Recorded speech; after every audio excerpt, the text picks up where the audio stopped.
Robert, take that beard and put it on Brian's head. Brian's going bald, and you're growing it in the wrong place. So. I would do it now, except it'd be called sexual harassment. Yeah, there you go. Yeah, and we'd all go, "What is going on here?"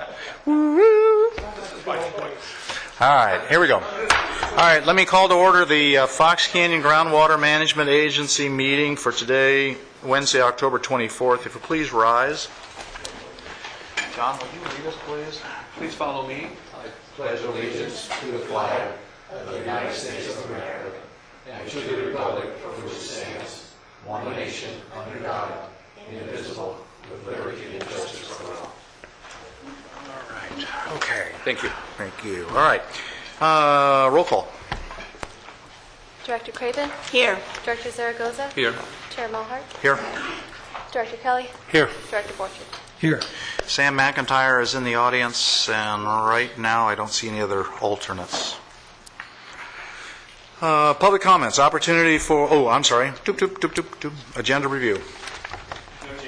Okay.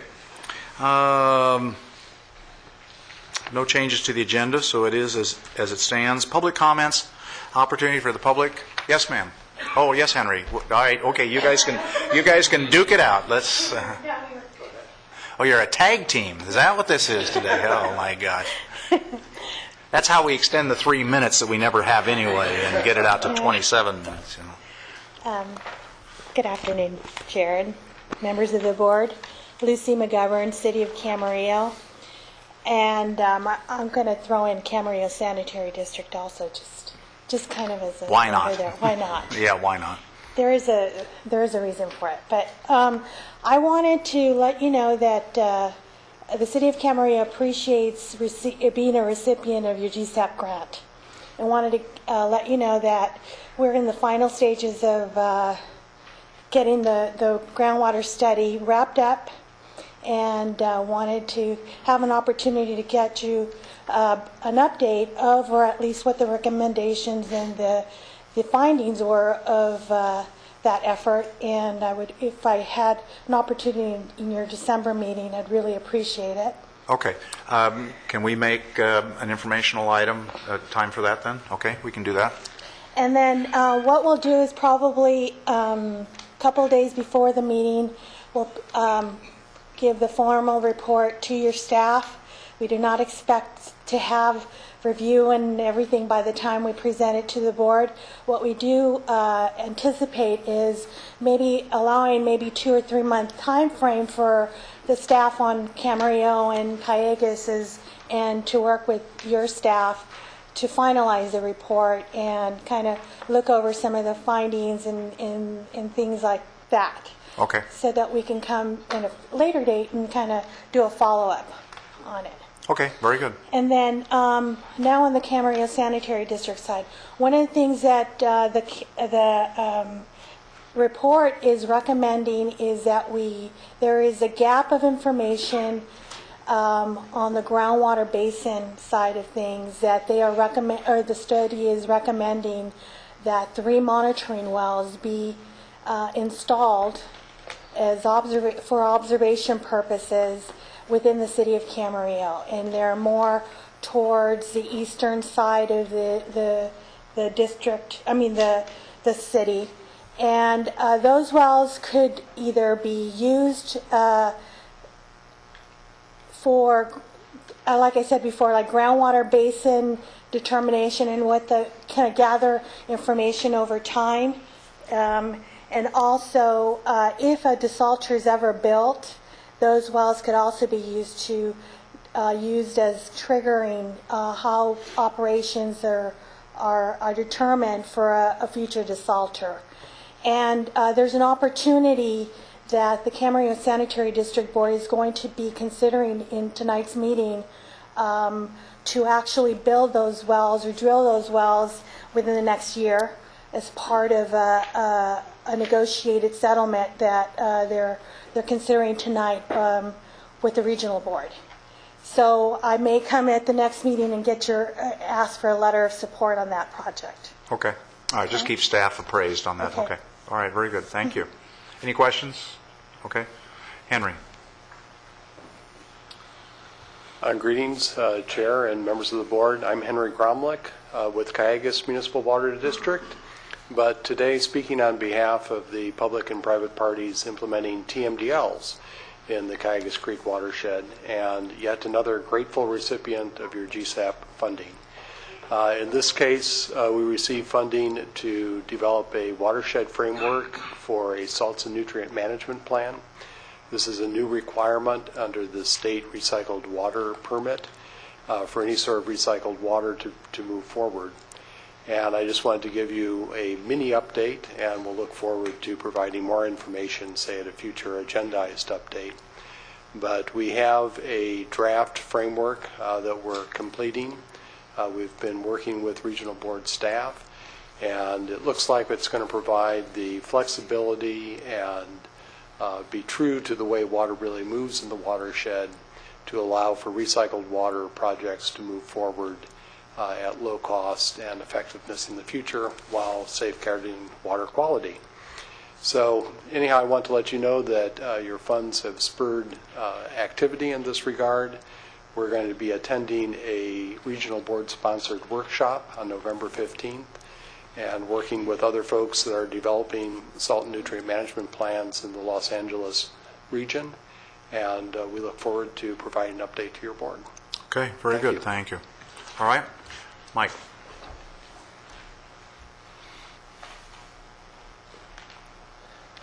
Members of the board, Mike Solomon, General Manager, United Water Conservation District.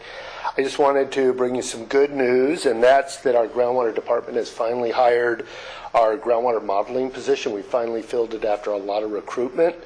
Dr. Jason Sun has joined our organization. He comes with a wealth of modeling experience. In fact, the first time I met him, the first thing he said to me, not even hi, he said, "There isn't a model I can't calibrate." So he got his PhD from MIT, and when I found out which MIT, it wasn't Mississippi Institute of Technology, but the real MIT, I was even more impressed. He's a very impressive gentleman, and he should do some amazing things.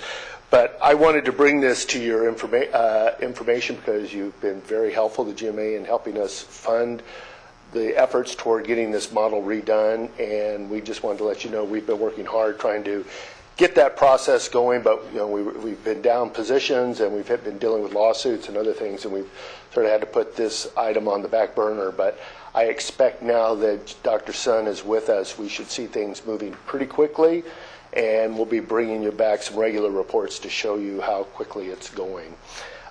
One last thing, I just want to let you know, I've brought you up to date a couple of times on the chloride TMDL on the upper Santa Clara River. It affects us down, the GMA in particular, because it determines how much water eventually gets down to the Freeman diversion. As you'll remember, LA Sanitation District made an agreement with us, and then they backed out of it. We've been fighting with them through the regional board, and I think we finally got our message through to them, because they are coming to us regularly with requests to ask us to be supportive of other ways to solve the problem before the deadline comes up and penalties from the regional board hit. So we've finally hit the nerve that we needed to hit. They're serious about getting the problem resolved, and we're working collaboratively with them to try to resolve that. So hopefully I'll bring you some good news. And part of that collaboration is likely to mean a little more water coming across the county line, because they're going to have to do a little more dilution than they had originally planned. So this is a good thing. We shouldn't lose water, but we should gain water in the long run. So just wanted to give you those updates. Thank you. Thanks, Mike. All right. Anybody else? Non-agenda items. Board members, any comments? Okay. We have a consent item. Move the approval. Motion to approve. A second. Any changes? Any objections? Hearing none. Okay, it's approved. We have an informational item, number 2.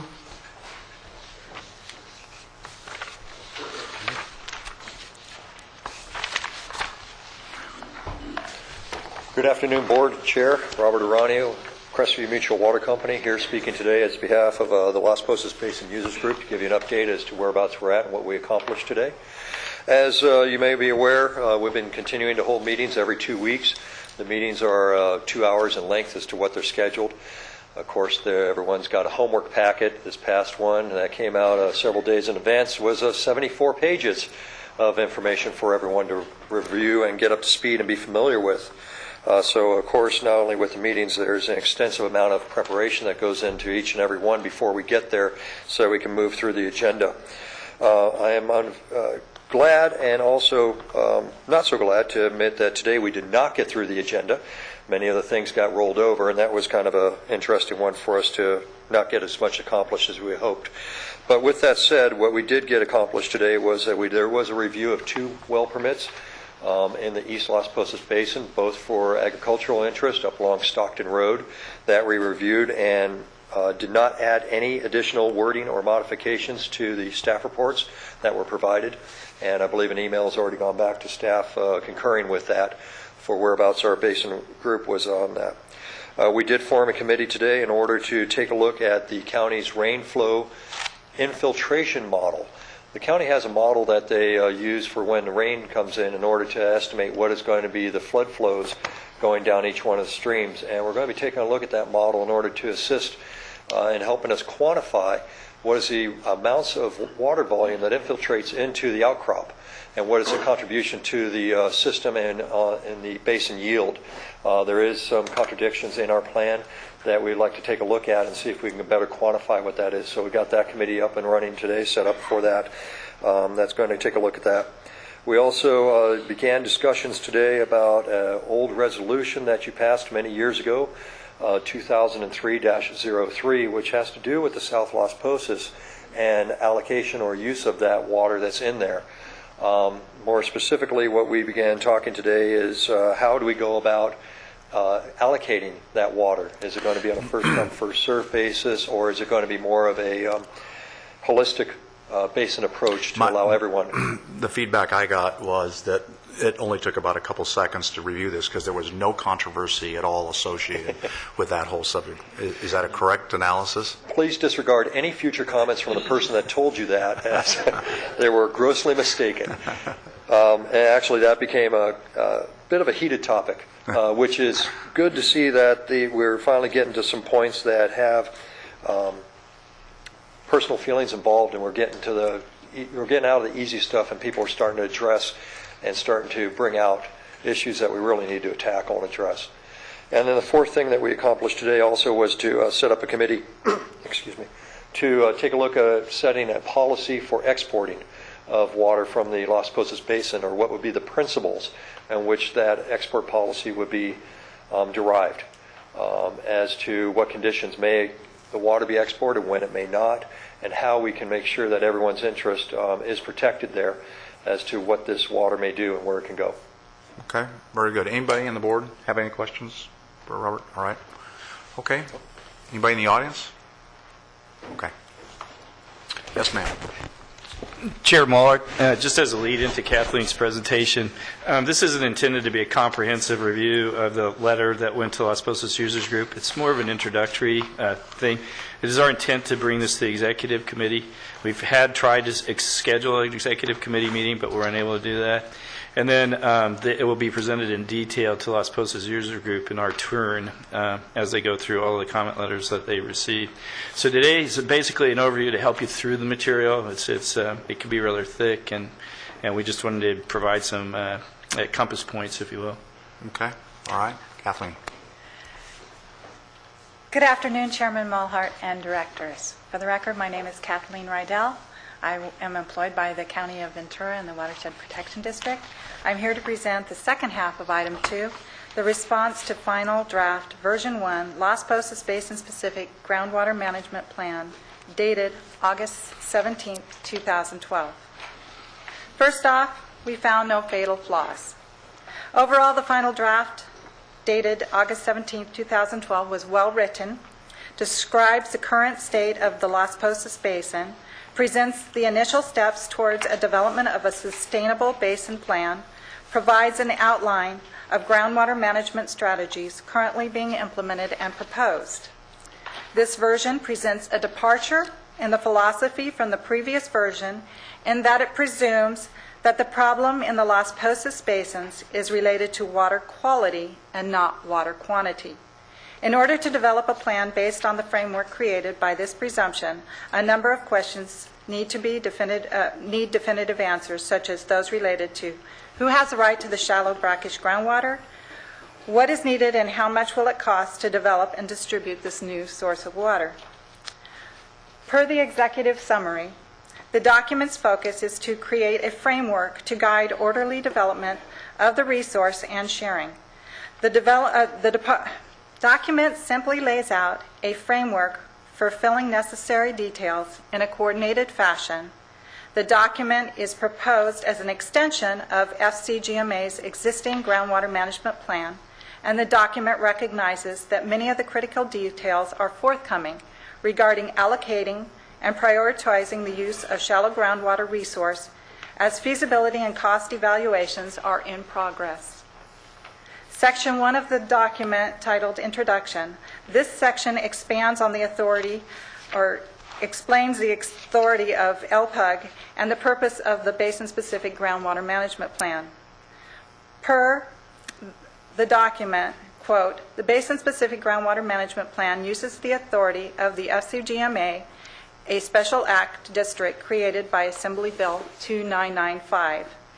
However, the document also states that FCGMA lacks the authority.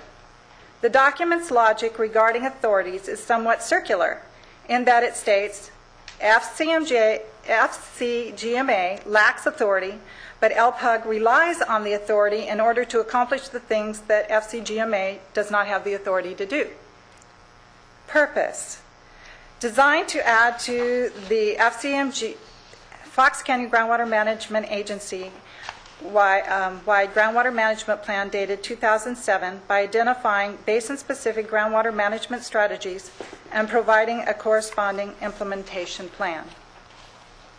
Institutional setting, this section provides a basic background information on agencies that have jurisdiction to operate within the Las Posas Basin. The document states the regional board is primarily concerned with surface water quality. We suggest a revision to include that the Regional Water Quality Board has very broad authority into setting and enforcing both surface water and groundwater quality standards. Section 2.1 suggests that FCGMA approve the East Las Posas Basin Management Plan, which was included in Appendix C of the Fox Canyon Groundwater Management Agency Groundwater Management Plan dated 2007. The FCGMA did not specifically approve that plan. Section 2.1 proposes to replace the plan in Appendix C without an explanation of how the criteria differ or the significance of those differences. Section 3. This section describes conditions within the basin including precipitation, land use, surface water, hydrology, geologic setting, groundwater elevations, hydrogeology, groundwater balance, and groundwater quality. In Section 3.3, surface water hydrology, it is noted that a follow-up study is being conducted to reduce uncertainty in the estimates. We agree that more work needs to be done to reduce the wide range of estimated values. Section 3.6, groundwater budget, storage, and yield. References to overdraft have been deleted and replaced with language that essentially says the same thing, but fails to acknowledge that safe yield and overdraft are defined concepts in both the FCGMA Act and the Ordinance Code. It then quotes a Supreme Court case without providing a citation. Section 3.6.1, shallow aquifer, notes that leakage and surplus flow estimates are based on limited data and should be used with caution. Per the document, Calleguas Municipal Water District funded study is underway which, quote, will hopefully better constrain the yield estimates, unquote. We agree that more work needs to be done to reduce the wide range of estimated values. Section 3.6.4.3 In this section, it is stated, quote, "Good methods for estimating mountain front recharge do not exist." Quote, "Obviously, additional work wouldn't be needed to better quantify mountain front recharge." Quote, "Unfortunately, leakage from the upper San Pedro Formation cannot be calculated directly because of insufficient information." Quote, "Although the amount of leakage is currently unknown, previous modeling efforts suggest that leakage is an important source of water to the Fox Canyon aquifer." Callegas Municipal Water District is currently funding a surface water flow and percolation study that, quote, "will hopefully better constrain the estimate." We agree that more work needs to be done to reduce the wide range in estimated values. Section 4. This section summarizes the key groundwater management issues, establishes basin management objectives, states current management strategies, and discusses future management strategies. Concerns associated with this section include the theme of sufficient water. Sufficient water is expected to be available to meet current demands for the foreseeable future. This conclusion appears to be based in part on drought-level BMOs and assumed continued inflow of shallow saline water. Aquifer safe yield and sustainability appear to be contingent upon the assumption that existing conditions will continue. Management strategies appear to have at their foundation the assumption that certain facilities will be built and operational by certain dates. BMOs, the next section is BMOs. These include the non-discretionary water quality BMOs and the discretionary water level BMOs. BMOs are described as quantitative groundwater level elevation and water quality metrics for measuring progress towards meeting the plan's goals and objectives. Per the plan, the primary focus of the water level BMOs is to set minimum water levels. The BMOs are considered to be only guides and not triggers for further action. BMOs are to be evaluated annually and reset as necessary. It is not clear how having end-of-drought groundwater levels as a basin management objective works as a strategy for a sustainable groundwater supply, such as during future drought conditions. This illustration is of the potentiometric surface reflecting water levels in 2000 and was taken from the LPUG February 8, 2012 meeting agenda packet.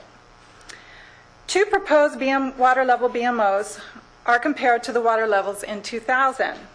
The East Las Posas well, 09F01 in 2000 had a water level of 180 feet above mean sea level.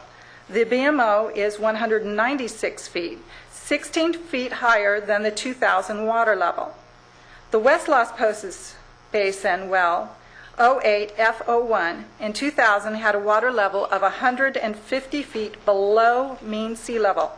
This BMO is 225 feet. We missed the slide.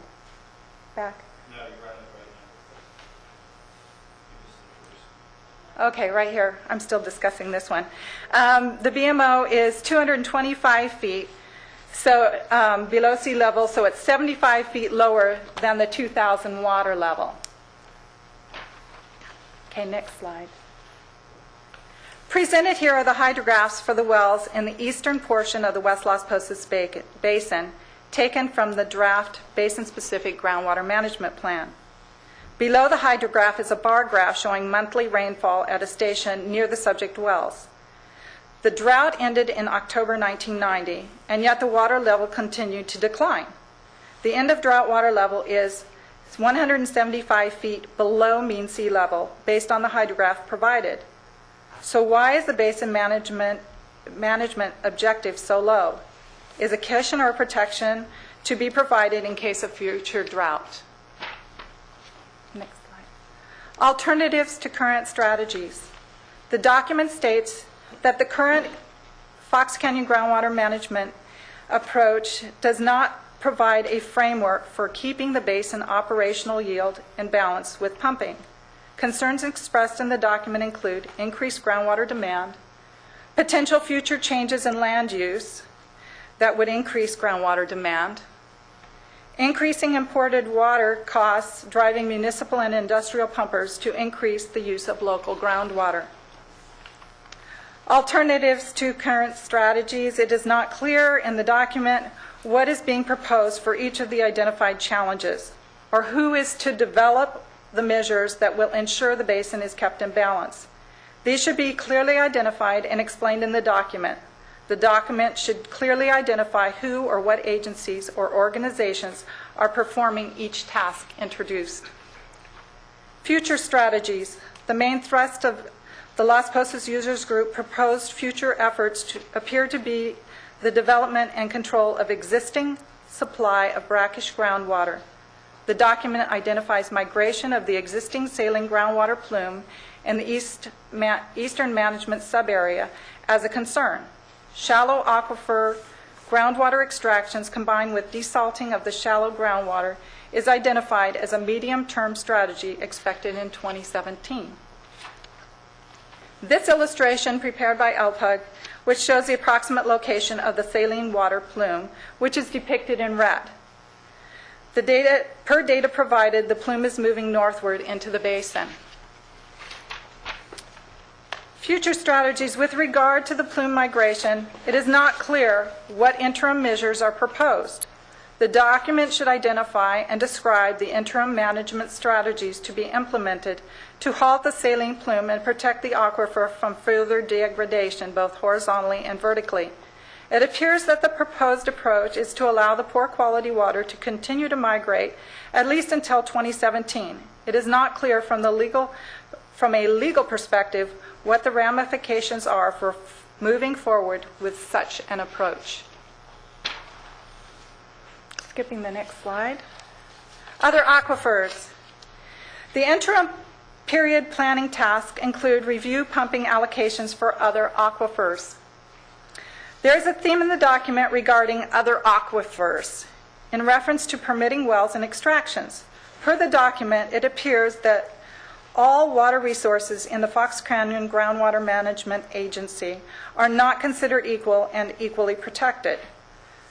The Fox Canyon Groundwater Management Agency does not possess sufficient detailed data on vertical and lateral extent of water-bearing zones, continuity, and communication to be able to permit by water-bearing zone. With the lack of information, it is not clear how the proposed permitting change would be implemented. Implementation plan. This section discusses the global implementation tasks such as advisory committee, monitoring programs, studies, modeling, exports, protection of recharge areas, promoting conservation and water use efficiency, field verification program, SALT plans, annual report, plan updates, plan administration, and financing. This section also presents interim, short-term, medium-term, long-term implementation strategies. Section 5.1.1, Pumper Advisory Committee, Las Posas Users Group. Per the document, Las Posas Users Group will administer and implement the plan and advise the Fox Canyon Groundwater Management Agency on issues of concern. The Fox Canyon Groundwater Management Agency Board tasked the Las Posas Users Group with drafting a basin-specific groundwater management plan, but it has never given the Las Posas Users Group an official administrative or advisory role. Las Posas Users Group should work specifically with the Fox Canyon Groundwater Management Agency to better define its role. Per Section 5.1.6, protection of recharge areas. The document discusses mapping of aquifer outcrop and expansion area. In general, the Las Posas Users Group comment regard clarifying the mapping and also requiring additional site-specific geologic mapping in some areas. While these technical parcel-level details can be addressed, many with additional funding, it's not entirely clear why the Las Posas Users Group is focusing on these areas as part of the groundwater management plan, given the Las Posas Users Group's description on page 5 that recharge is not great in these areas. Section 5.1.6, makes generalized statements about 4 items described below. Delineation of the aquifer outcrop. The document questions the accuracy of the aquifer outcrop boundary. Note, the boundary is the official recorded Fox Canyon Groundwater Management Agency boundary, so it is definitive in that respect. The boundary is based on geologic data reviewed at that time. B, delineation of expansion area indicates that some of the expansion area map contains errors, for example, extending into the Santa Clara River watershed. It's not clear that there are errors. Ordinance 8.0 describes that the boundary may extend beyond the watershed boundary. C, incomplete absent recharge water quality evaluation. This section mischaracterizes the Las Posas Users Group's role in the well permitting process and should be revised or deleted. D, Fox Canyon Groundwater Management Agency authority to regulate land use in the aquifer outcrop and expansion area. This section states that the legal defensibility of Fox Canyon Groundwater Management Agency regulation of land use in the outcrop and beyond is questionable. The document should clarify what is meant by the statement and provide supporting legal analysis for it. Section 5.1.12, 12, quote, during the first year after adoption, the Las Posas Users Group will develop a budget and financing options to begin addressing these items. The most likely financing options would be to somehow utilize the Fox Canyon Groundwater Management Agency pump fee mechanism. It is not clear that with the current FCGMA budget, staff workload, and priority, that this is a viable option. Without an increase in pump fees in this area, clearly this would require a number of FCGMA board level decisions. Section 5.2, 5.3, and 5.4 are the implementation strategies. Many of the actions proposed are 10 to 15 years out without clear consensus and commitment by interested parties to fund. We suggest LPUG clearly identify all the necessary consensus and commitment it needs to move forward. Section 5.2, the document provides a timeline with interim measures. Many management strategies and goals in this document depend on successful completion of previous goals, but the document does not detail any contingency plans if certain interconnected steps or end goals are not completed. Tasks which are dependent on the completion of other tasks should be clearly identified. It is very important to have contingency plans now in the event that certain plan elements cannot be completed. The document should be revised to include this type of feedback loop. Without those important elements identified, it's difficult to demonstrate to the stakeholders and the agency that the work will be done and that pursuing alternate strategies is not necessary. The preliminary draft of the document was reviewed, memorandum dated October 14, 2011. Several concerns identified in the memorandum have not been addressed. Next slide. Limited knowledge and understanding of the vertical and lateral extent, hydraulic characteristics of the shallow aquifer. Increasing knowledge and understanding would benefit planning for the shallow aquifer. And then it goes on to additional items that have not been addressed. These concerns and others should be addressed in the final document. Next slide. Okay. Other considerations. As noted previously, the document differs from the September 2011 version in regards to its current determination that sufficient water is available in the basins. The calculations and estimates for surface flow, groundwater storage, and yield contain very large estimate ranges, raising issues of uncertainty and confidence in the underlying assumptions and conclusions. We suggest further data collection, analysis, and groundwater modeling be completed before final conclusions are made in this regard, and the assumptions and conclusions underlying the document be reevaluated and incorporated into the document. We suggest that the document answer whether the underlying groundwater resource is truly sustainable for the following questions: shallow groundwater quality being described as poor, short and long-term availability and reliability of surface water, upstream treatment plant discharges, undetermined stormwater flows and unidentified stormwater retention projects, effect of climate change, and future demand for groundwater both from current and future operators. We also believe the document should analyze and include data, information, and any potential impacts from the proposed County Waterworks District 19 desalter. Management measures and strategies must both be equitable and fair financially for both big and small operators, along with any resource allocation redistribution. The document would benefit by including a listing of proposed tasks and associated dates and costs, and an accounting of how success for each will be recorded. There's no commitment by any party, agency, or Las Posas Users Group to fund plan administration and coordination, studies, monitoring, field studies, inspection program, and design and construction of desalter projects.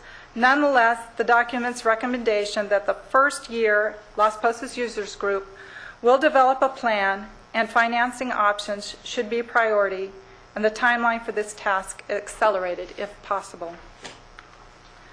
The framework, in order to withstand legal scrutiny, should cite how its proposed plan development timelines, management measures would meet applicable federal, state, and local laws and regulations.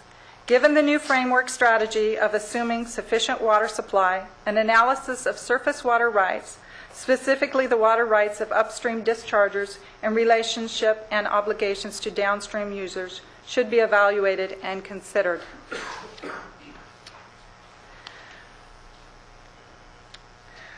That to be effective, the established VMOs should be triggers for actions in the event VMOs are not achieved. And in summary, this plan has focused on areas where there has been consensus within Las Posas Users Group. However, the practical result of this framework is it avoids confronting the tough issues of existing policies that aggravate overdrafts, such as new development, the amount of historical allocations within the basin, the development of unirrigated lands, and the increase in intensity of agricultural development, use of credits, and the irrigation efficiency allowance. A number of outstanding questions must be addressed in future versions of the document, including rights to shallow brackish groundwater, infrastructure needs to develop and distribute this new source of water, costs for the development and distribution of the new source, agency or agencies providing oversight and administration of the development and distribution of the new source, and resource sustainability with competing demands by regulatory agencies and upstream dischargers. In conclusion, the agency acknowledges and thanks all stakeholders for their participation in drafting this document.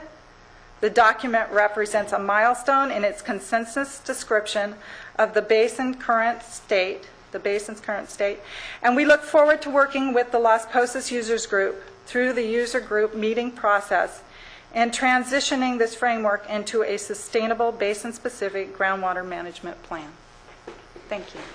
Okay. Any board member have any question for, do you want to take a big deep breath now? Because I don't think you breathed one time during that whole thing. And I actually had a little clicker over here. We were timing that. Did I make it? Yeah, you did good. Yeah. Meeting's adjourned. There we go. No, I'm just kidding. So, all right. Very good. I mean, that's a lot of, but it's a big document and a big lengthy letter. So any directors have any questions before I go to the audience?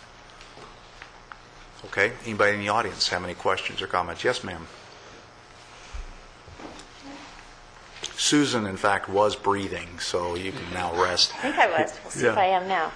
Susan Mulligan, Cayugas Municipal Water District. Thank you so much to GMA staff for all the time you put reading this document. It was something to get through. I went through it a few times.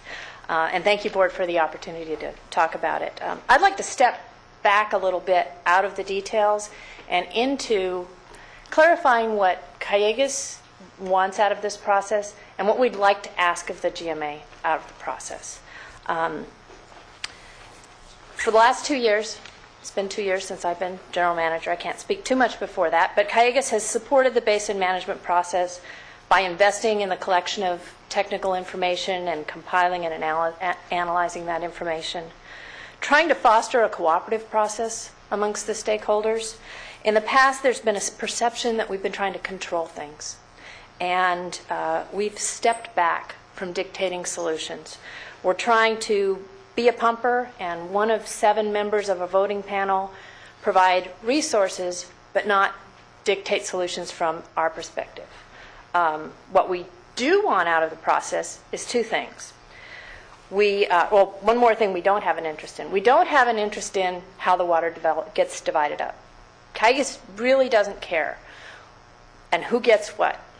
What we do care about is having a predictable basin management structure so we can operate that ASR well field, know that we can store water that we're buying at $1,000 an acre foot in there, and that we can get it out when we need it when we're shut off from Metropolitan. That's one of our 2 goals. The second goal is, Callegas' mission is to provide a reliable water supply to our service area. That's ag and that's M&I. And that's the Las Posas Basin all the way up to the border with United on the west side, and then they're your responsibility. But this whole process is really important from that reliability perspective. If it doesn't happen correctly, agriculture doesn't have a reliable supply, M&I, who might want to use the basin, doesn't have an reliable supply, and we can't operate a well field that we invested a lot of money in. So that's our goal. ASR, reliability for everybody in our service area. So what would be helpful from the GMA and what we would ask of you is steady leadership, and I think you've been providing that, but now it's getting rockier and it's going to get trickier, and trust in the stakeholders and continued patience with the process. I know that sounds like I'm asking for more time, but and I am. We've accomplished a lot, and it's really the stakeholders who win or lose if this goes well or if it goes badly. If the water's not fairly allocated and fairly paid for, the stakeholders lose. If we push too hard, or we make wrong decisions, or we call for an action, like all the people currently pumping would like not to allow more people to drill wells. But if we just do that without lots of thought, and the board is aware of this as well, we could end up in adjudication. And the minute we end up in adjudication, it's not us pumpers that are sitting in the room, it's our attorneys, and we're paying them $300 an hour to argue with each other. The pumpers understand that if we don't deal with these big issues carefully, we end up in an adversarial process, maybe with GMA, maybe with each other, and again, that fear factor of the attorneys. We recognize all these difficult issues that are raised in the GMA letter. We have talked about them. A few we've gotten successful resolution on. Most of them we haven't. And one big reason we haven't is that, as Kathleen mentioned, there's so much that we don't know. There are a few things that we can nail down in the next year or two. One is, I think we can get a pretty good handle on, with this flow study and how much is getting recharged and how much is flowing out of the basin, how much extra salty water is there for everybody to divide up. The second thing that we need to figure out is, what's it going to cost to move that water, to treat and move that water to the pumpers? Because if it costs $1,000 an acre foot, we can all go home, and we're not going to solve this without lawyers. If we can look at the existing infrastructure and work together to move water around, maybe from a single desalter, single ag and M&I desalter, one for ag, one for M&I, if we can move it around and we can somehow spread the costs out and get it down to a much lower number per acre foot, we can solve this thing. But the infrastructure study, which we're just starting tomorrow, they're going out on their first field tour with the engineers doing that work. is critical to getting down and getting the details on how that would work. So when we have that information, how much water and what's it cost, the pumpers can negotiate with each other, and they are ready to. I had meetings with Ag and M&I pumpers this morning. They're ready to. They want to use the water, but they've got to know the cost before they can roll up their sleeves and start writing checks. Some of the negotiations going to happen with at least one entity outside GMA, which is City of Simi Valley. That too, they've got their own priorities and projects, and so we need to understand cost and negotiate costs with them. So I think we agree with what your staff has said. I know we do. All those things need to be looked at, and they need to be studied. But they won't be resolved. They'll be resolved little by little over the next 1 to maybe 4 years. And what we'd like to do is keep working with the GMA. It's great that Kathleen's coming to me. It's great that Jeff's coming to the meetings. Work detail by detail. There will be times when we need the GMA, if we get an allocation agreed to, come to the GMA and say, this is what we would like you to adopt and for you to consider that.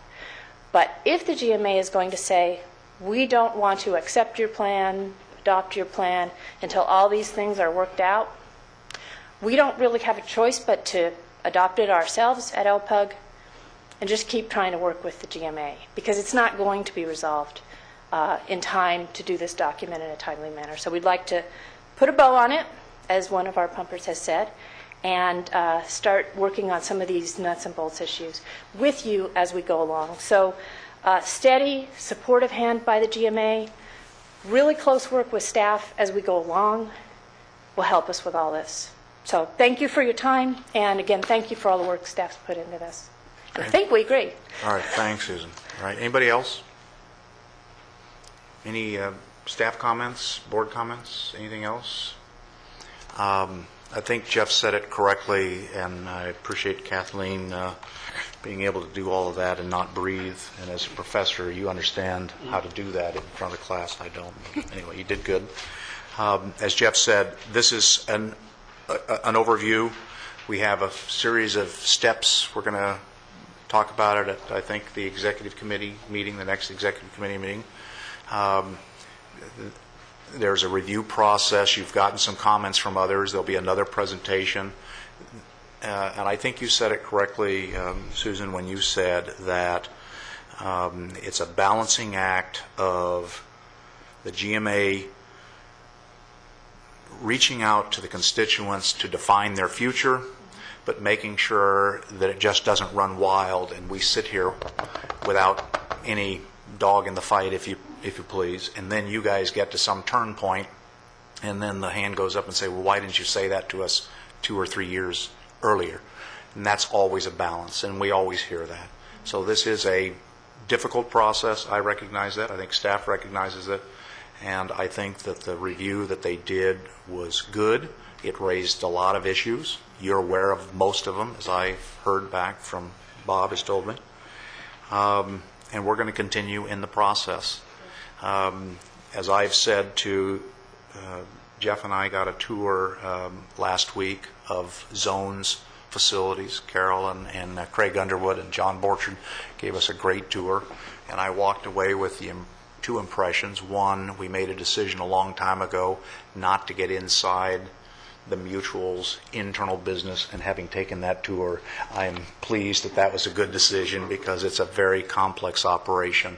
And Burlwood, I'm sure, is as complex. If you tried to dive into what United does, you would burn your hair off. In fact, Mike's losing his hair.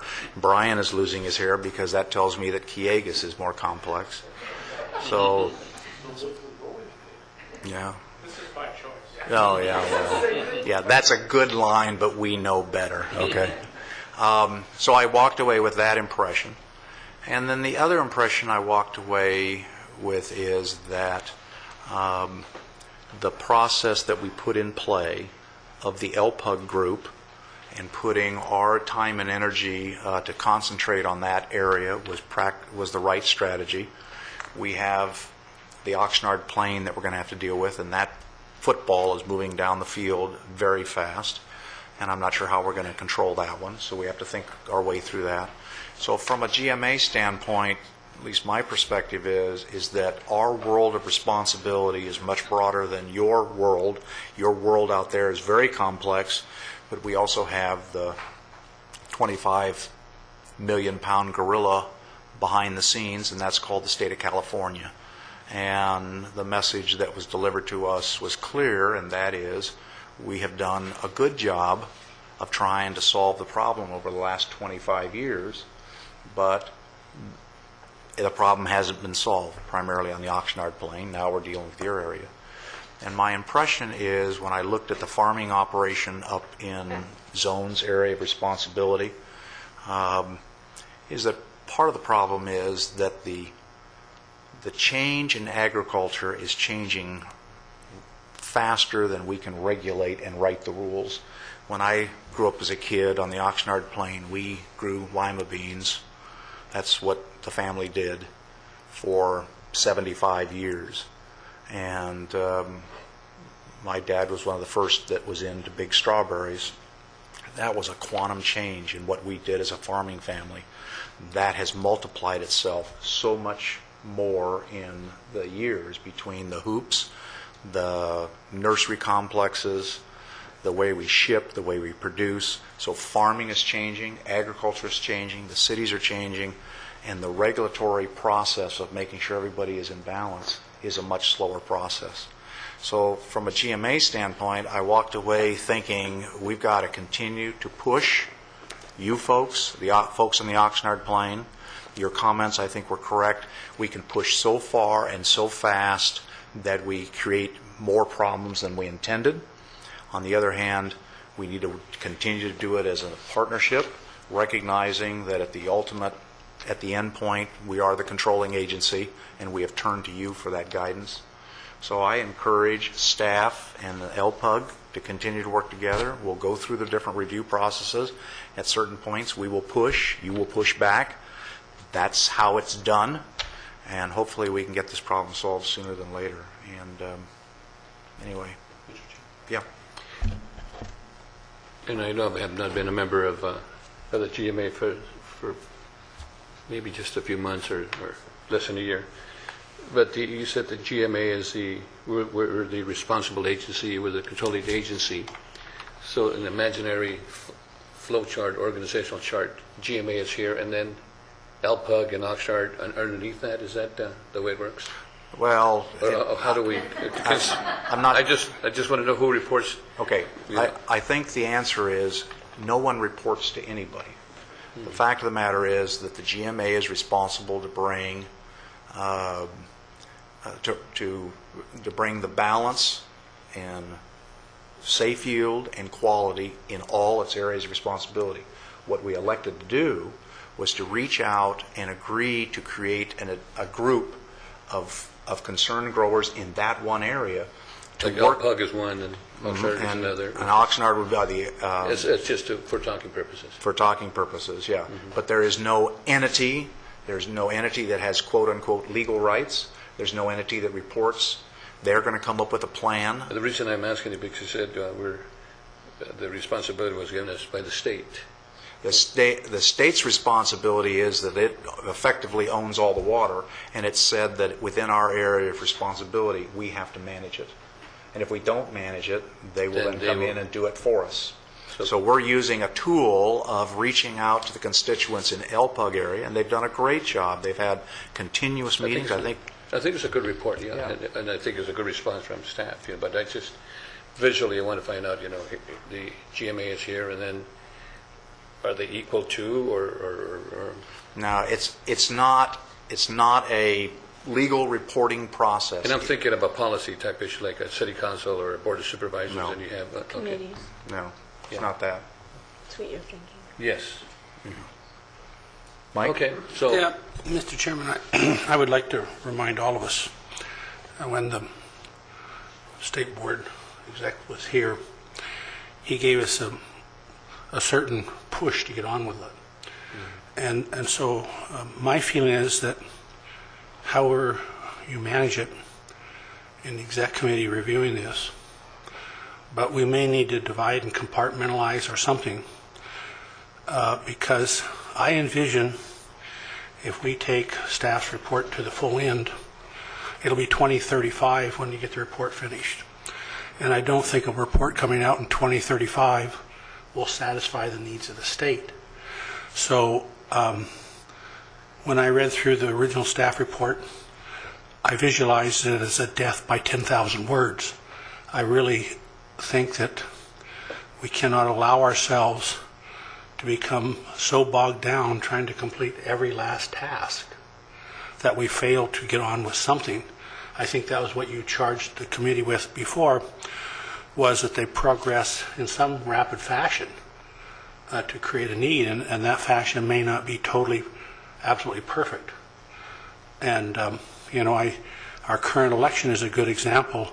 We still are arguing over should we have a direct vote or should we have a constitutional convention and all the reporting parts with regard to how do we better settle how we elect our own president of the United States. I mean, that's still an undecided answer, even though we're several hundred years since. So I would beg of you that you figure a way, with the help of Mr. Pratt and the rest of the staff, that we figure out a way to move forward, perhaps not in perfect fashion, but in some fashion. Because otherwise, if we don't accomplish in the Las Postas, and the origin of the Las Postas Committee was not by a directive of this, but was being voluntarily met a group. Okay. And then Chairman Mulhart used, the exhibiting group to get them to be doing a greater task. Mm. But in doing that greater task, I think that we need to know that, it's not a board of PhD law professors.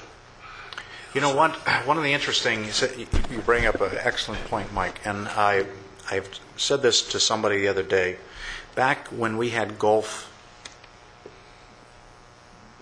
War I, whatever it was called, okay? Mm-hmm. The only thing I remember about a lot of the TV commentary that went on at the time is General Schwarzkopf and General Powell made a comment in military terms that is logical, and I hadn't heard when I was in the service, but it made logical sense. So I'm going to repeat it to you, and as a segue to, I think, answer some of your questions. They talked about when you take on an enemy, one of the key military strategies is to find the center of gravity of what that enemy's operation is. If they have a field of tanks, you can go out and blow each individual tank up individually, and it'll take a long time, but if you have enough firepower, you basically blow up each tank.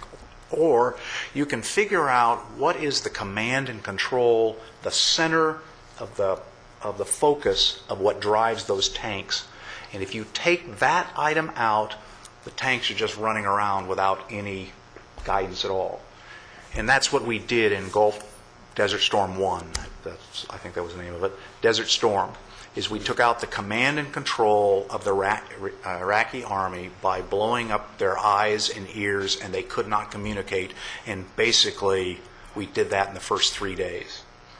I believe that the way you avoid having a document that takes you out to 2035 is that somewhere along the line we have to focus in on what is the linchpin, the ultimate linchpin that is the center that drives the whole discussion or has the biggest impact on the whole discussion up in the LPUG area. And I have thought about it for a long time. I've talked to people about it. And I believe that that linchpin is money. And I argued to your dad, and I argued to Craig, and to Carol at the end of the meeting. And I said to them, I believe that until you tackle the linchpin of this whole process, it's about money. Money drives so much of what we do in our society. And I believe that if people know that they have a dog in this fight, and they're going to have to pay for that dog in this fight, and start some methodology of beginning to fund the process of doing these studies, the administration, all the things you have to do. What I don't want to see is we do all of the things we're talking about, and then 7, 8 months, 9 months, I even argued a long time ago that money was the issue, and I don't want to see a year from now, everybody's got these great plans, and they say, okay, now everybody start writing checks. No one wants to write a check. I get it. I don't want to pay my taxes. I get it. I don't have any choice. We don't have any choice. I believe that even if you had a funding mechanism that was $5 on a per acre basis, basin-wide, it's a bottom number. Carol told us in the zone delivery, and I'm repeating, and if I'm wrong, you guys, I'm sure, will correct me. There's basically a base charge, and then depending on how far they have to pump up the hill, it's a variable charge. Well, I could see that kind of funding mechanism within the LPUG area, but to get everybody at the table, to get everybody to realize you're going to have to pay for this solution, whether it's a quantity or a quality problem, we'll debate that until we're blue in the face. But in either case, money is going to have to change hands. How do we do that? So if you went through and said, you know what, we can do all the planning, and staff can do all the analysis, and everybody can do all the geotechnical stuff that we are good at doing, but let's really get to the issue that's the core here. Let's get some money on the table. My suggestion, and it may not be the right suggestion, but my suggestion is you ought to have a flat fee across the table. Everybody pays $5 per X, whatever X is. You guys figure it out. You take that money. Craig asked if Jeff would look into the legality of whether the GMA can put that into some kind of controlled account, and so Jeff is already doing that research on that. I believe that if you start looking at the 1, 2, or 3 center of gravity issues, and we learn something from that Desert Storm operation, and we tackle the tough issue, and we get everybody. You've got a major grower up there that is building hothouses all over the place. I mean, I was shocked when I saw all the hothouses over there. I even went, before I got there, I went early and went to a roundabout way to figure, I wonder if I can actually ride my bicycle on this road. And I came to realize there is no shoulder. It's dangerous, but I saw a lot of hothouses. That individual's not at the table. That individual needs to be at the table. So, my suggestion... Actually, they were coming quite a lot. Most recently, they haven't. But why don't you get yourself a breezy and fly over it? Yeah, there you go. Anyway, I see it a bit better. So, in response to your comments and to Mike's comments, no one in this room, I think, wants to see a 35-year plan of paper minutia that gets bogged down. We want the problem solved. It's going to take a couple of center of gravity issues. One of those, I believe, is money, and another one is time frames. And when you have money and you have a time frame and you move the process along, then people are forced to make decisions, and tough decisions. And we'll work our way through those tough decisions. That's my push on this. I think one of the things that we're most fortunate is that to the large extent, the Las Posas group have continued to maintain a friendship and cooperative working. I mean, there's little bumps in the road, not infrequently, but still, I would ask or beg of you too, that we don't work ourselves into something which divides the groups where they lose that cohesiveness, because it's been a more cohesive attitude, and Bob has done a nice job of being the chairman, and we're moving along. We just have to watch that we don't somehow get everybody aggravated about something that really isn't as important as the end point. The end point is the most important, as you say. You know. Did you want to say something, Bob? Thank you again, Robert Aranio with Crestview and Las Posas Basin. Chair, I'm going to expand on your idea a little bit. I see 3 linchpins. One is the current water quality that comes in the basin condition. It's unsustainable. All of us that are there recognize that, and we agree on that. The water condition that's there and the water quality that's coming out and what is going on has to be addressed. That's our driver. That's the one that's kicking us in the butt, and that's why we keep meeting every 2 weeks in order to get through this. The second linchpin is the solution, the SMP, as it makes its way up Lewis Road. We know when that's going to be there. We see the funding in place for that, and that opens up the solution. And your third one is, you're absolutely right. We need to figure out a funding mechanism. We have already bumped our head on that several times in discussions about how we need little dollars for either legal opinions and for groundwater studies, flow studies. Currently, Cayugas has pitched in more than their share, contribution-wise, for not only supplies, meeting space, but then also we've got little dollars that we still need to deal with, and then of course we got the big dollars of the projects. So I agree with you that the linchpins are there, and we know where they are. And we've already bumped our heads on those, and we're getting to that. But conversely, this is very similar to the HCP at United. When you and I sat on that board, and when we first heard about the HCP, when I was chairman of that, I challenged Mike to have that done in 2 years. But boy, did I miss that one. You know, that process, as you got into, suddenly the difficulties, the challenges, and what's involved with it, you've seen what happened to our environmental department because of it. This is very similar in what you're doing, except you're going through it with volunteers and with very limited staff in order to address these issues. And all of us want to be able to do it collaboratively. No one wants an attorney in the room, and I take great pride in the fact that we've been able to keep the attorneys to an absolute minimum. Anyone could have their attorney there. No one sees the need for it yet. We're still going through the issues, and we're still able to shake each other's hand at the end of the day, and we're still able to get together and address these issues. I apologize that realistically it's not going to be done as fast as you want. I just don't see that horizon as being addressed in 1, 2, 3 years. But I can assure you that there is an adaptive management approach. As we address and as each one of these come up, we do know that they need to be addressed. We're not shying away from them. We're trying to prioritize in order to be efficient. And there are things that are going to start going concurrently. But it's not going to be done in a year. It's not going to be done in 2 years. Yeah, I know it's not going to be done in a year. I'm not that naive to think it'll be done in a year. 18 months, but not a year. Thank you. Okay.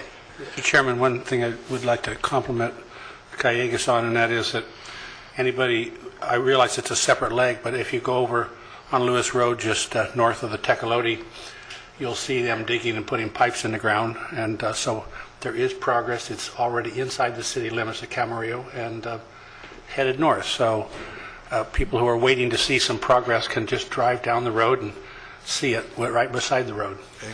Any other comments? I have one, if your chair would indulge. Yeah. I just want to disabuse anybody in here of the notion that we put any time limits or suggest anything. That by design, GMA staff has to be reactive to whatever the LPUG, and that's not proactive, not leadership role, not even participatory only in the sense that we attend the LPUG meetings, not any of the special committees. So there's no way that I think anybody would stand for us taking more than one bite at the apple, these late hits, in other words, because that would really slow things down. So you get a comprehensive set of comments, and they're designed to chase down all the rabbit holes that this framework may take as it becomes a plan. Right now, the intent is, as we understand it, to decide that there isn't a water shortage and to develop and control this shallow brackish groundwater. So to the extent that we can, we're suggesting threshold issues, priorities that they need to take, and supporting them in that regard. Nobody's saying too slow, too fast. Just if you want this to be a plan, for example, and it's going to be shallow, can you rely on that supply? What's been done with CIMI, for example, to ascertain the amount that will be coming down. Rather than, and another threshold question that was posed to them today is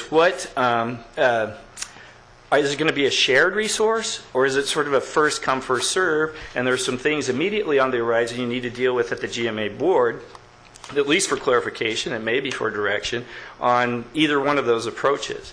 It seems as though there's the large contingent that want to be sharing that supply, and there's a contingent that says, for the moment, it's first come, first serve, which it seems to be under current state GMA conditions. And we've even volunteered to work on those. Nobody wants to see this thing go to 2035, and there's no way that anybody can realistically suggest that GMA's intent was to slow this thing down or to develop a perfect plan, because I have yet to see a perfect plan come out of government.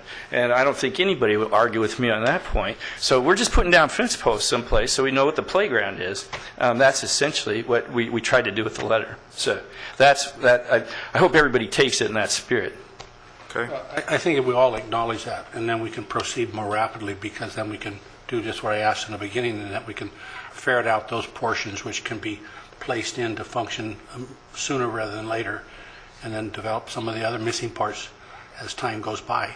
And if we just don't lock some language in there that says this will be absolutely, that leaves a little wiggle room as we proceed, it'll be nice. But it would be really nice to keep moving forward, is all I'm saying. And I think Jeff's got the idea. Absolutely. Thank you. Okay. Anybody else? Okay. That was a information item to receive. Move to receive and file.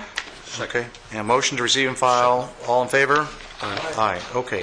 Item number 3 is a... Good afternoon, Chair Mulhart, board members, Gerhard Hubner, Watershed Protection District. I'll be presenting this action item. I have a short presentation. I can go quickly. Or I can just summarize the staff recommendation. Why don't you summarize, yeah. All right. I'm just going to jump right here. Then I'm going to let Dave talk about it. At the last board meeting, you directed staff to agendize transferring funds into the GEM litigation reserve line item. As I mentioned, there is sufficient existing fund balance to do so, of $500,000 or more from the agency budget line items. We are unaware of any workload or budgetary issue that would preclude you from doing so. So we recommend that you approve that transfer of $500,000 from the agency's fund balance to the GEM budget line item. Okay. I'm happy to answer any questions. All right. With that, Dave.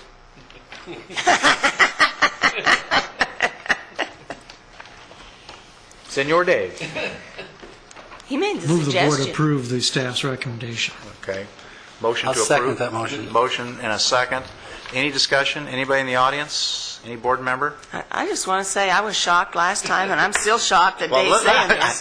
Yeah, I'm trying to close this off in 12 seconds. So, can we have a roll call, please? Chair Mulhart? Yes. Director Craven? Yes. Director Zaragoza? Yes. Director Kelly? Yes. Director Borchard? Yes. He hesitated. That's unbelievable. I was going to abstain. Yeah. All right, good. I think it was the right thing to do, and I appreciate Dave making the suggestion that we do this. So, very good. All right. Let's go to item number 4. Again, this is my pleasure to introduce this item. This is a request for you to consider whether to vote to elect one candidate to the Ventura LAFCO to represent the special counties, special districts for one alternate commissioner seat to complete an unexpired 2013-2015 term. Within your packet, you have the ballot. There are 2 members, or 2 candidates, Ms. Elaine Friedman and Ms. Marianne Rooney. They received the highest number of votes, but no majority. Per the voting rules, that had to come back to you as one of the special districts. So today you can consider whether to vote for one candidate or not vote at all. That would also be an option for you.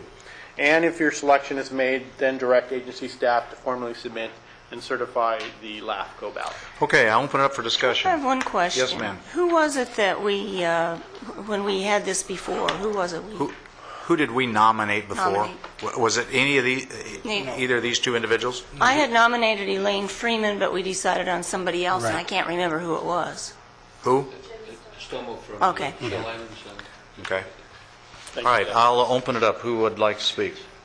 I will again nominate Elaine Freeman Okay. for consideration. Any other nominees? I'll nominate Marianne Rooney. Okay. All right, so we're still down to the... Marianne Rooney. I'll second Ms. Rooney. Okay.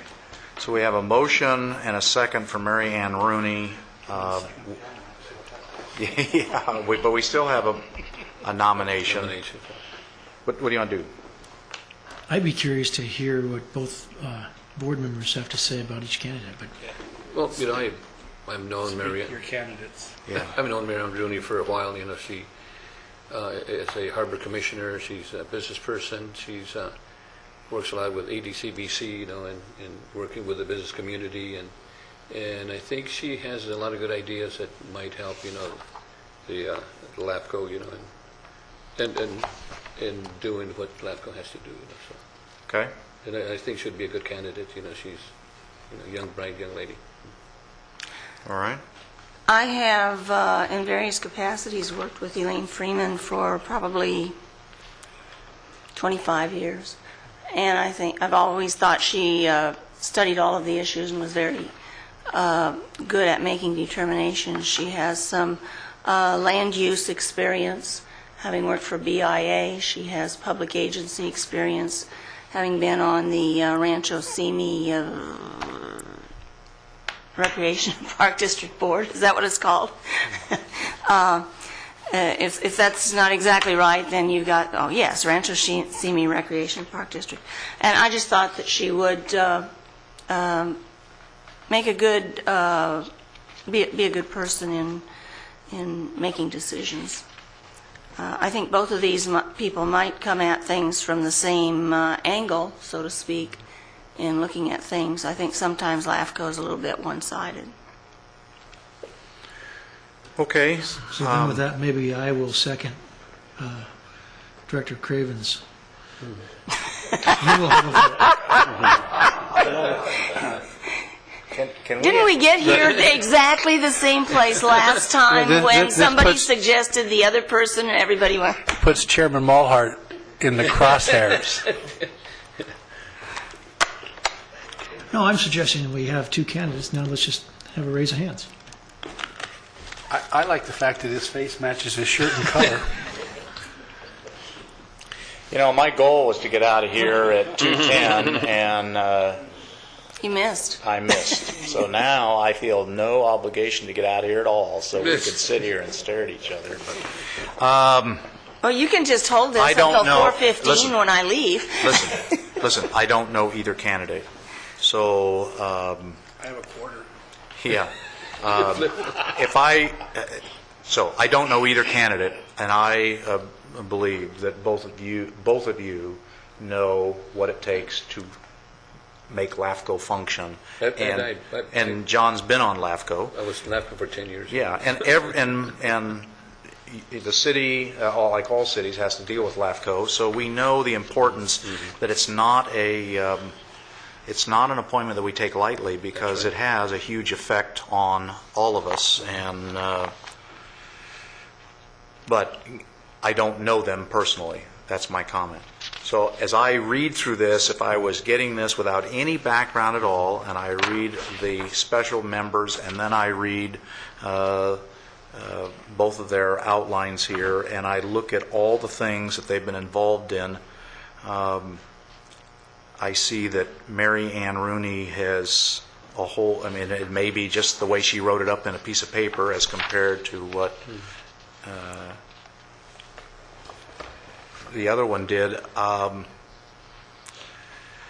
So She has a broad experience. So with that said, again, not knowing them, but I respect both of your opinion, and I put equal weight on them. I'm now looking at what I have to read in front of me. I will go with Mary Ann Rooney. Okay? All right? Are we okay with that? So let's have a roll call to endorse Mary Ann Rooney. Chair Mulhart? Yes. Director Craven? No. Director Zaragoza? Yes. Director Kelly? Yes. Director Porcher? Yes. Okay, that item is done. All right, next item, number 5. Kathleen. Good afternoon, Chairman Mulhart and directors. For the record, my name is Kathleen Rydell. I'm employed by the County of Ventura Watershed Protection District. I'm here to present item 5, requests for exemption from flow meter requirements.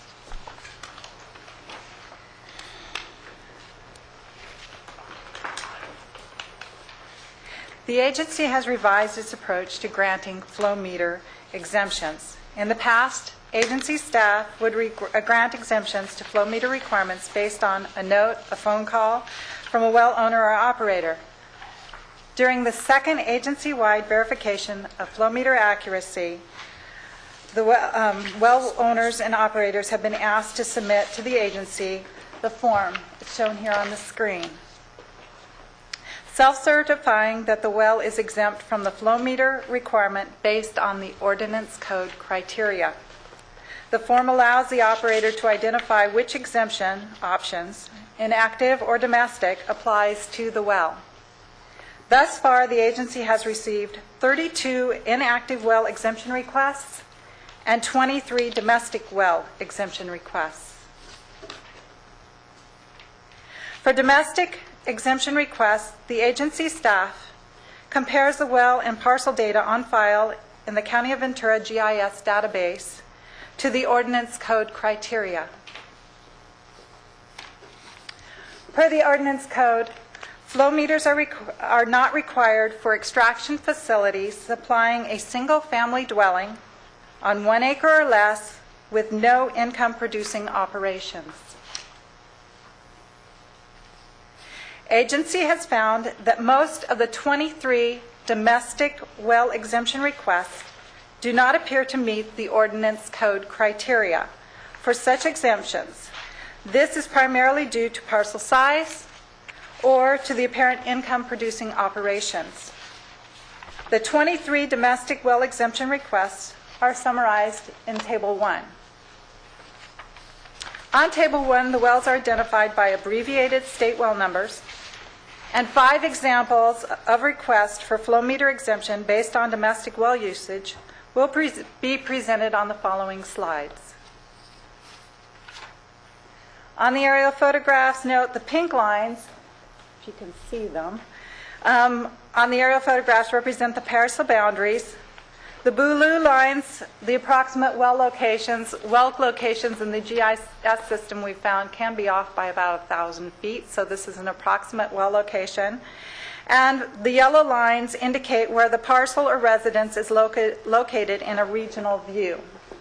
For example 1, a single-family residence on 1 acre with no reported or apparent income-producing operation. Thus, it meets the criteria and qualifies for an exemption. Based on the ordinance code criteria, an exemption should be granted.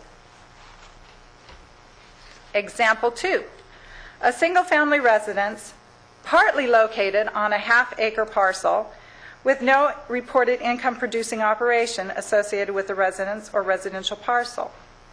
The parcel is less than 1 acre and meets that criteria. It is not clear if the income-producing operation associated with the residence as a residential complex extends beyond the parcel boundary and therefore appears to be associated with the larger income-producing 148-acre parcel.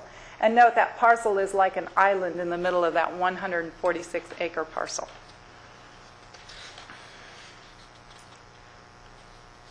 Whoops. Example 3, a single-family residence on 20 acres with no reported income-producing operation. The acreage exceeds the 1 acre limit. Per the operator, the property currently does not have an income-producing operation, but the owner wants to keep that option open using water supplied by a water purveyor.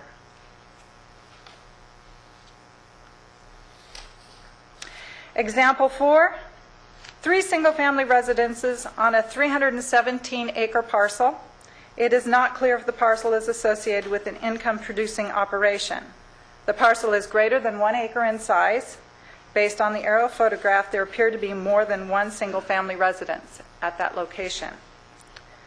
Whether the parcel has income-producing operation is uncertain. Example 5.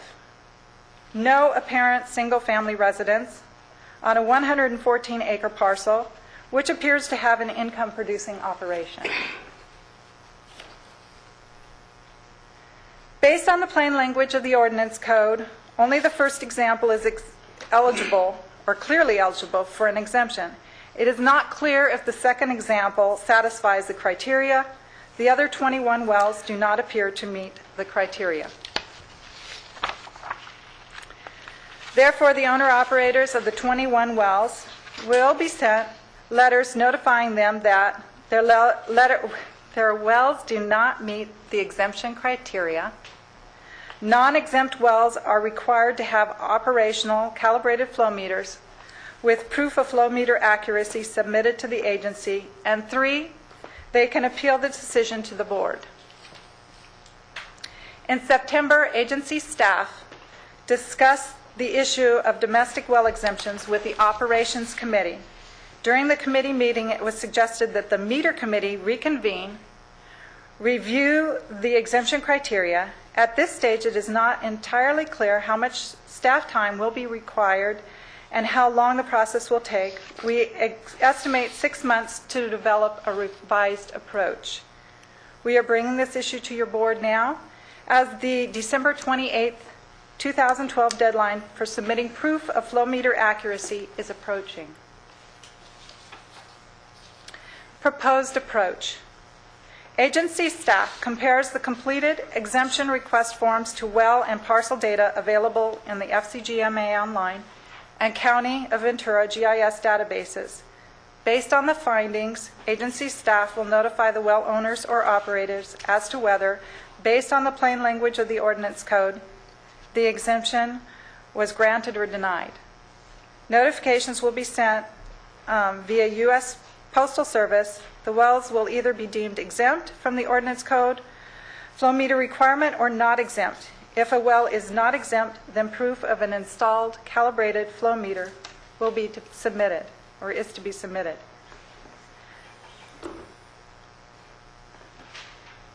Okay. Oops, I missed it. Sorry. As the 22 exemption requests were received in a timely manner, the responses have been delayed as the approach to approve or deny requests has been developed. The December 28, 2012 deadline should be extended to March 29, 2013 to allow sufficient time for each to obtain and install calibrated flow meter and submit to the agency the required documentation. Options. For consideration, continue past practice of self-certification and exemption without data verification. 2, adopt the proposed approach described above, which includes a one-time temporary extension of the meter calibration deadline to March 29, 2013. Or 3, grant a temporary extension of the meter calibration deadline for these 22 wells to June 28, 2013, during which time agency staff will work with the Operations Committee as the criteria for domestic well exemption is reviewed and possibly revised. The Operations Committee will provide the board with potential changes to the ordinance code at some future date in 2013. Agency staff recommends that the board consider and adopt option 2. Okay. Could I ask a question? Yes. Why does staff recommend option 2? It's the fastest for the moment. And they can appeal, before they come to the board, they can come to see us and tell us if we've made any mistakes.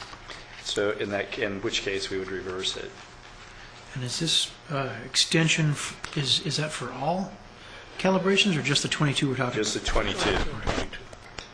Because it seems to me that some of these questions are kind of, we don't have to make this overly difficult, it seems to me. Some are pretty obvious, and like the little parcel islands and sectioned off half-quarter acre parcels that are adjacent to a larger agricultural piece were probably segregated off on purpose to isolate that home site in the event of a future, I don't know, a state issue or something like that. So, right, and simple investigation of whether there's a well for the agricultural parcel that serves the ag portion.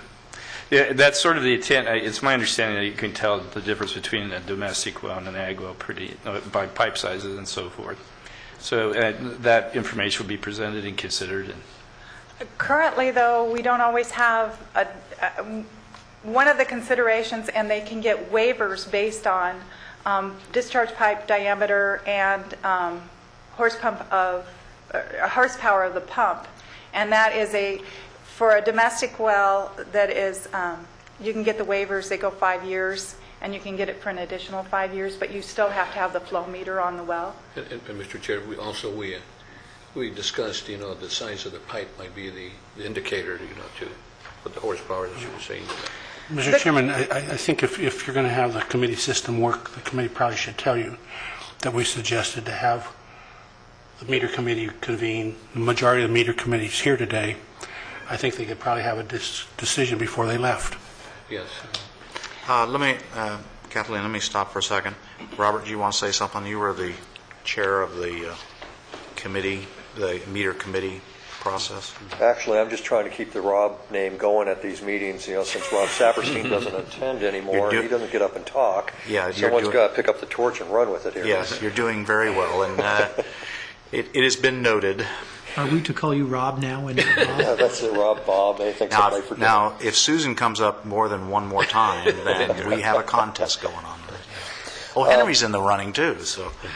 I'm here to speak on this issue also myself, after reading the staff report, understanding the challenges that GMA staff have, and primarily the challenge that they have is that the ordinance language is very defined and very rigid in what it says and what can be an exclusion and what cannot be. And I appreciate that the 5 examples they put up there, only one of them clearly does. So I would like to look at it as another way in order to take this problem and turn it upside down here. First off, my request would be is that you go with option number 3.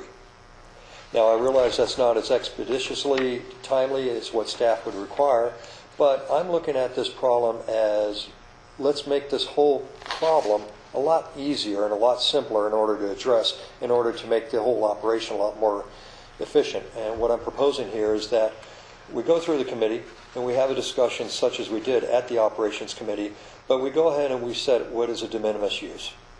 We just go ahead and tackle that white elephant that this group, this board, has never done. What is de minimis use within the agency for a well? And what is that size and what is that number? And let's get that so we can get this off the plate. And if anyone, doesn't matter where their orchard is or what their land is, if they've got this amidst that definition, they're exempt. Let them go. We're probably losing them in the noise of the whole operation anyways. These small wells, and I'm talking myself, 2 inches on pipe, discharge pipe and below, are such small amounts and so inefficient in their own design that it's not practical to think that they're doing any acreage with them. And our modeling and everything that we're doing here, we're looking at numbers a lot larger than that. So I respectfully request that you take option 3, either kick it to the meter committee for me to grab a hold of my other members. Rick Dirksen, as I understand, has volunteered in order to pick up from Tom Smith. And Roseanne Mikos has already said that she's interested and would be willing to get back together. I know other members are still around. I'm not going to speak for them at this point. But let's get together and we'll go ahead and knock this out. The process that we put in place to create the original ordinance, we've worked on this thing for a long time. Subsequent to that, we put in this committee process, and I'm hearing from the chair of the committee process and your associate, And he's the chair. and your guys' recommendation is, would you concur with number 3? I think that, keep in mind too, as I recall, I think this committee works for free, don't they? Yes, we do. And so I think that this is much less than what staff time. Oh man, we got more questions for that committee. So staff time exceeds the cost of the committee. Yeah. I think that because the problem is that the rigidity of it, it was kind of interesting. One of the cases, and I don't remember which one it was here on the overhead, the well was sitting in the field and the house was adjacent. There's no proof. It was 34. Was the water come there? Well, if you have 50 acres or 100 acres or whatever, and you have a little pump sitting out, just because it's 30 yards from the house doesn't mean it's not with the house. So I think the committee's approach of perhaps the size of the meter is more, Okay. I mean, the size of the pump, rather. Let's not debate what the committee, One quick question. How about the December 28th, 12 deadline? Do we extend that? well, that's what they're talking That's what about. we're talking All right. about. But understand that, but if we go with 3, do we extend it? Yes. Okay. All right. So am I hearing, again, we created the committee process, and using, again, my experience at United, our United model, when these issues come up and the committee has essentially said, we need to kick it up to another committee review, that's kind of the way we go. So I'm asking you okay if we send it back? Dave? All right. What we'll do then is we'll adopt, you need a motion to adopt 3, so we'll do that here in a second. Off the top of my head, in one of your examples, you had a house, a parcel. You're using the criteria of a pipe size. That's right. I would include in that if they are going to go under this exemption, they sign a statement under perjury that, in fact, it is not used for agricultural purposes, so that at some future date, we find out that we have been hoodwinked. We don't get that big discussion in front of this board. We can go back in time and collect all these fees. So, If you'll notice on that form at the bottom, they're stating that they Under are certifying under perjury, Yeah, that's right. okay. that these are domestic, that they follow. Yeah, but it's not under penalty of death. So what we have to do, Just like the IRS. I'm going to ask Al to put some legal mumble jumble in there, and my world is penalty of death. Instead of death. I mean, Okay, it's so just- we're going to get into a death penalty discussion here at Fox Canyon. that's how I see the world. Yeah. I But think you know that 1 inch or 2 inches. It's either that or flogging. I'll go with the flogging or death, but you guys work on Well, it. stocks. I would recommend caning. Caning. Okay, there's another one. See, this is a discussion, and I wanted to get out of here at 2:15. I like stocks. Jeez, Louise. All right, I've lost control. All right, can I have a Singapore stop? does a really good job of it. I started it, but I'm going to stop it. Hey, can I have a motion to adopt option 3? So and- moved. Second. Motion and second. Any other discussion? A roll call, please. Chair Mulhart? Yes. Director Craven? Yes. Director Zaragoza? Yes. Director Kelly? Yes. Director Butcher? Okay, Yes. it's back to the committee. All right, you guys do what you need to do. Hey, the last stuff is executive officer stuff. Move to receive and file. Okay, in a second. Any objection? All in favor? Aye. Anybody else have anything they want to talk about before I... Kathleen, you did a good job, even without breathing. I was amazed, very good. So. Okay, hey, by the way, we don't meet in November. So for myself and hopefully for the board, to all of us, happy Thanksgiving. Are we going into closed session? Well, hold on. Oh, wait. Oh, I have... Okay, I reopen the meeting with into closed session. We're going to adjourn to closed session. Following closed session, will we have anything to report out? No. Okay. Meeting to closed session. Thank you. Yeah. Okay. No, I got it. She's got one of those halo things around her. How's that going? She's doing really well. She's coming together, mending slowly. Hopefully by...